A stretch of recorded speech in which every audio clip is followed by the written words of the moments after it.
हाँ, ये मुमकिन है. लेखिका डॉक्टर तरु जिंदल. वाचक स्वर डॉक्टर अदिती काळमेघ. चांगल्या बदलाला सुरुवात.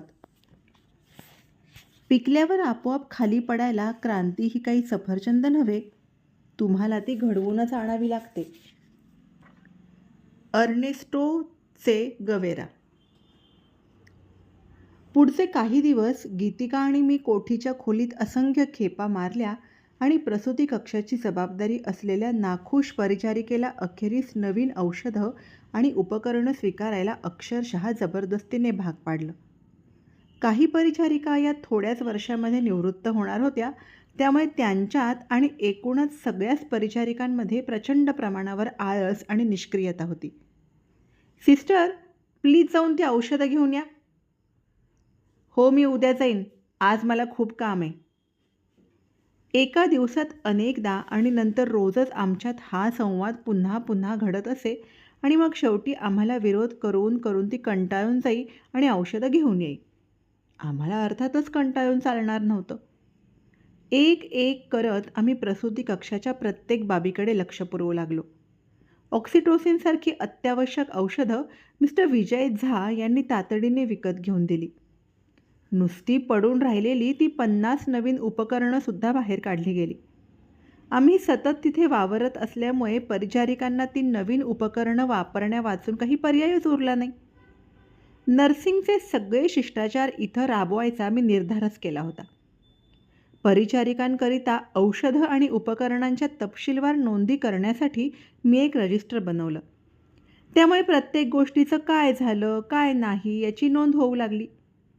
रोज सकाळी गीतिका आणि मी स्वतः प्रत्येक उपकरण आणि इंजेक्शनच्या कुप्या मोजून ठेवायचो. जर त्यात काही गडबड आढळली तर आम्ही तपास करायचो. आमच्या या तपासणीमुळे परिचारिकांना अधिक जागरूक राहावं लागायचं. रोज सकाळी आमची ही कटकट सहन करण्यापेक्षा हळूहळू त्या स्वतःच सगळ्याच्या आकडेवारीची नोंद ठेवू लागल्या. आणि गंमत बघा हं, पुढचे 5 महिने मी तिथं होते तेवढ्या कालावधीत एकही उपकरण चोरीला गेलं नाही. त्यानंतरची पायरी म्हणजे आम्ही बॉयलर आणि ऑटोक्लेव्ह दुरुस्त करून घेतले आणि त्यात उपकरणं कशी निर्जंतुक करायची ते परिचारिकांना शिकवलं.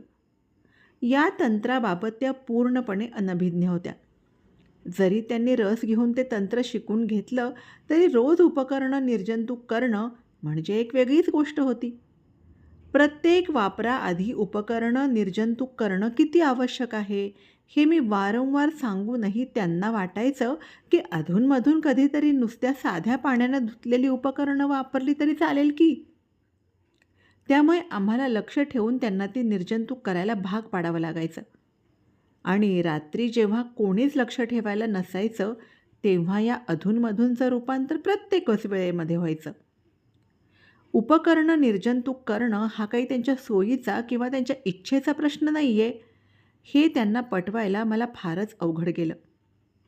एखाद्या शस्त्रक्रियेनंतर आपण जसं पोट टाके न घालता उघडंच ठेवू शकत नाही, तसंच निर्जंतुक न केलेल्या उपकरणांनी एखाद्या बाईची प्रसूती करणं हेही स्वीकारार्ह नाही आहे, हे त्यांना पटवून द्यावं लागलं.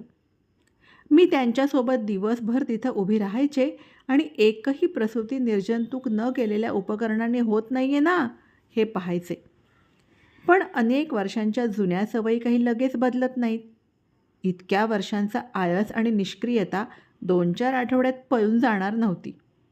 ही पद्धत सुरळीत कायम चालू ठेवण्याकरता कितीतरी महिन्यांचा कालावधी जावा लागला.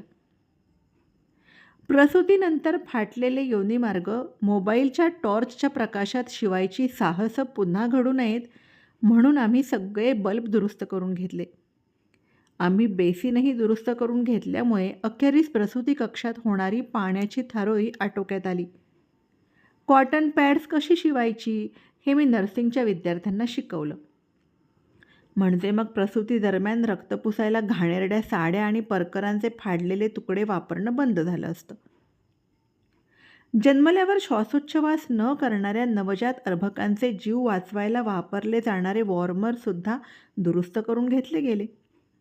तसंच नवीन अंबू बॅग आणि म्युकस एक्स्ट्रॅक्टर्स विकत घेतले. ऑक्सिजन सिलेंडर्सना चौकटी आणि त्याचा प्रवाह मोजायला मीटर्स बसवली.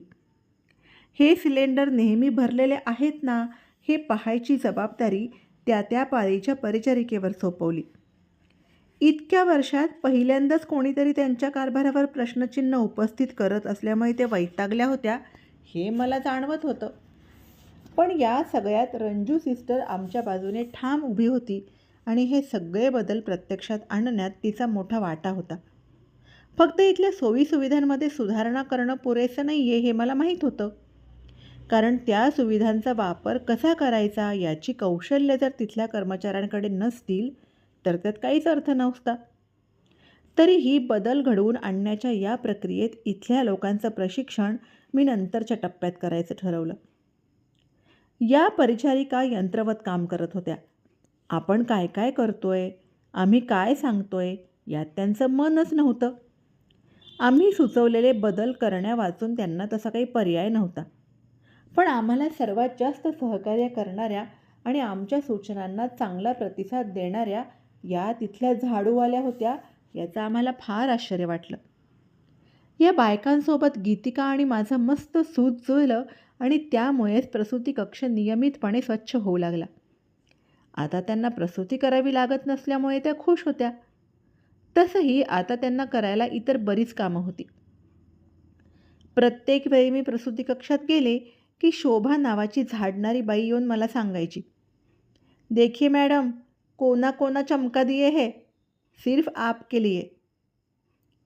या बायकांना आमच्या बाजूने वळवण्यासाठी फक्त त्यांच्याप्रती दाखवलेला आदर, त्यांच्या कामाची कदर आणि कौतुक करणारे काही शब्द पुरेसे ठरले होते. एखाद्या चित्रपटात जसं एखादा डोंगर फोडायचं काम 5 मिनिटांच्या गाण्यात दाखवून टाकतात, तसंच हे सगळे बदल मी फक्त काही परिच्छेदांमध्ये लिहिले आहेत. पण ते काही एका दिवसात घडले नाहीत. कित्येक आठवड्यांच्या प्रयत्नांनंतर आणि सगळ्यांचा प्रतिकार मोडून काढत आम्हाला ते करावं लागलं. मी पूर्वी काही फार सहनशील संयमी नव्हते, पण हळूहळू मी माझ्या अंगी ते गुण बाणवू लागले होते. हळूहळू जसे दिवस सरत होते आणि प्रसूती कक्षात कायमच औषधांचा व्यवस्थित पुरवठा सुरू झाला आणि आम्हीही लक्ष ठेवलं, तसं तसं आशा सेविका बाहेरून औषधं आणायच्या बंद झाल्या. ज्या कोणीतरीही औषधं आणायच्या त्यांना आम्ही नम्रपणे ती परत करायला सांगायचो. त्यामुळे झालं असं की त्या गरीब रुग्णांचा अनावश्यक औषधांवर होणारा भारंभार खर्च टळू लागला.